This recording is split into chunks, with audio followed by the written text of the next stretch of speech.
Right. దీంతో పాటు కూటమి ప్రభుత్వం అధికారంలోకి వచ్చి కూడా ఈ రోజుతో 1 ఇయర్ పూర్తి చేసుకుంది కదా సార్. దీని గురించి కూడా మనం కొన్ని మాట్లాడుకునే ప్రయత్నం చేద్దాము. మరి అధికారంలోకి వచ్చిన దగ్గరకు ముందు ఒక 1 ఇయర్ ముందు ప్రభుత్వం ముందు చాలా సవాళ్లే ఉన్నాయి.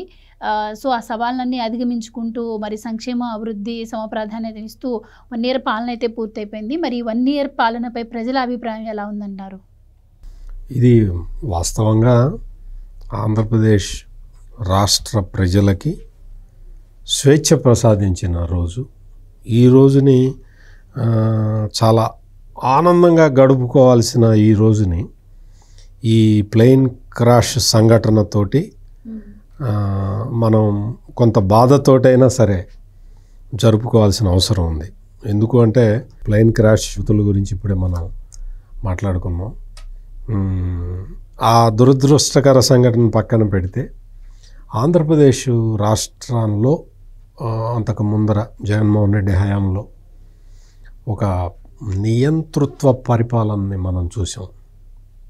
అంటే ఏ వ్యక్తికి కూడా స్వేచ్ఛ లేకుండా కేవలం నేరస్తులకు మాత్రమే స్వేచ్ఛ కల్పించిన పరిపాలన జగన్మోహన్ రెడ్డి పరిపాలన. కేవలం నేరస్తులే.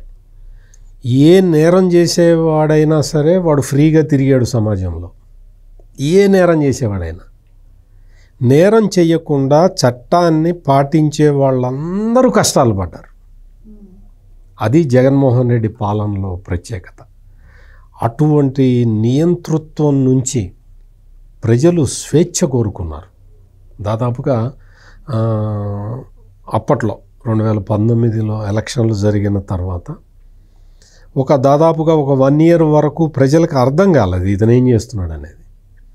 ఆ తర్వాత అర్థమైంది జగన్మోహన్ రెడ్డి మారతాడని చెప్పి 1 సంవత్సరం పాటు వెయిట్ చేశారు. కరెక్ట్గా 2 సంవత్సరాలు గడిచిన తర్వాత రాష్ట్రంలో ఉన్న ప్రజలందరికీ అర్థమైపోయింది ఈ జగన్మోహన్ రెడ్డి తన స్వార్థం కోసం, తన స్వలాభం కోసం రాష్ట్రాన్ని సర్వనాశనం చేస్తున్నాడు, ప్రజాస్వామ్యం లేకుండా చేస్తున్నాడు, ప్రజల హక్కుల్ని కాలరాస్తున్నాడు అనేది కరెక్ట్గా 2 సంవత్సరాల లోపల ప్రజలకు అర్థమైపోయి అప్పటి నుంచి ఎన్నికల కోసం వెయిట్ చేస్తూ ఉన్నారు. ఎన్నికలు ఎప్పుడు వస్తాయా, ఈ దుర్మార్గుని ఎప్పుడు దించాలా అని ఆంధ్రప్రదేశ్ ప్రజలందరూ వెయిట్ చేసి కరెక్ట్గా ఈ రోజుకి 1 సంవత్సరం ముందర, అంటే ఇవాళ గవర్నమెంట్ ఫామ్ అయ్యే సంవత్సరం రిజల్ట్ వచ్చింది. 1 వారం కిందట రిజల్ట్స్ వచ్చినాయి.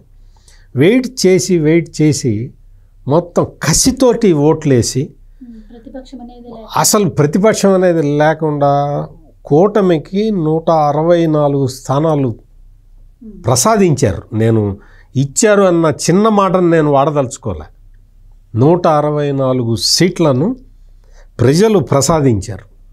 అంటే ఎంత విసిగిపోయారు ఈ జగన్మోహన్ రెడ్డి ఒక దుష్ట పాలన. అది ఎంత పోలీసులు కరుకు బోట్లతోటి అమరావతి మహిళా రైతుల్ని పోలీసులు డొక్కల్లో తంతే రాష్ట్రంలో ఉన్న ప్రజలందరూ ఏడ్చారు, ఏడ్చారు. ఇదేంటి, ఒక తల్లిని ఇట్లా ట్రీట్ చేస్తారా? వాళ్ళు ఏదన్నా ఉద్యమకారులా, తీవ్రవాదులా, వాళ్ళు ఏదన్నా నక్సలైట్లా, వాళ్ళు ఏదన్నా పాకిస్తాన్ నుంచి వచ్చిన వాళ్ళ? ఎందుకు ఈ జగన్మోహన్ రెడ్డి ఇట్లా ప్రవర్తిస్తున్నాడని చెప్పి అందరూ కూడా అసలు వలవల ఏడ్చిన సందర్భాలు 1,00,000 ఉంటాయి ఈ జగన్మోహన్ రెడ్డి 5 సంవత్సరాల పరిపాలనలో. అందుకని ఇది అంతా వెళ్ళిపోయి ఒక స్వేచ్ఛాయుత వాతావరణంలో ఎవరి వ్యాపారం వాళ్ళు చేసుకుంటున్నారు. ఆర్య వైశ్యులైతే వాళ్ళు చిన్న కిరాణా షాపులు నడుపుకుంటే ఆ షాపులు నడుపుకోవటానికి కూడా వీల్లేని పరిస్థితిని జగన్మోహన్ రెడ్డి సృష్టించాడు. ఆయన ఒంగోలులో ఒక గుప్తా గారు ఆయన్ని పిలిచి హోటల్ రూమ్లో పడేసి కొట్టి వీడియో తీసి అతన్ని కొడుతూ, ఆ గుప్తాన్ని కొడుతూ వీడియో తీసి ఆ వీడియోని సర్క్యులేట్ చేసిన దుర్మార్గపు ప్రభుత్వం చూసాం మనం. అంటే ఏంటి, అసలు కొట్టేవాడు సైలెంట్గా మామూలు కొట్టుకుంటాడు కదా తలుపులు వేసుకొని. ఈ పిశాచులు వీళ్ళందరూ కూడా వైసీపీకి సంబంధించిన వీళ్ళు ఎట్లా ఇదంటే వాళ్ళు చేసిన పనిని, వాళ్ళు చేసిన పైశాచికత్వాన్ని సమాజం చూసి సమాజం భయపడి బయటికి రాకుండా ఉండాలి అని చేశారు. అదేవిధంగా పొంగనూరు వెళ్తే ఎవరో సైకిల్ యాత్ర చేసుకుంటూ పోతూ ఉంటే వాళ్ళని ఆపి వాళ్ళని బట్టలిప్పదీయించి కొట్టి అది వీడియో తీసి వాడు ఎవడైతే కొట్టాడో వాడే పెట్టాడు. అంటే సామాజిక మాధ్యమాల్లో వాడే పోస్ట్ చేశాడు. అంటే వాడి క్రూరత్వాన్ని చూసి ప్రజలు నోరు మూసుకోవాలి, మాట్లాడకూడదు అని. ఇంకొకడు ఒక డ్రైవరు, ఆర్టీసీ డ్రైవరు వెళ్తుంటే వాడు ఎవడో కారు అడ్డం పెట్టుకొని ఉంటే హార్న్ కొడితే ఆ బస్సు డ్రైవర్ని దాదాపు 50 ఏళ్ళు ఉంటాయి ఆయన్ని చొక్కా బట్టి బస్సులో నుంచి, ఆర్టీసీ బస్సులో నుంచి బయటికి గుంజి డొక్కల్లో తంతూ ఉంటే అతను విల్ల ఏడ్చాడు. అది వాడే వీడియో తీసి వాడే సర్క్యులేట్ చేశాడు. అంటే నేను మామూలు ఇప్పటివరకు మనం అనుకున్న విషయాలు కాకుండా ఈ విషయాలు ఎందుకు చెప్తున్నాను అంటే వాళ్ళే చిత్రహింసల పాలు చేసి వాళ్ళే వీడియోలు తీసి వాళ్ళే సర్క్యులేట్ చేసుకున్న వాళ్ళని ఏమనాలో మరి అర్థం కాని పరిస్థితి. అందుకనే ప్రజలు తిరుగుబాటు చేశారు. ఇప్పుడు కూటమి ప్రభుత్వం వచ్చిన ఆ మొదటి రోజు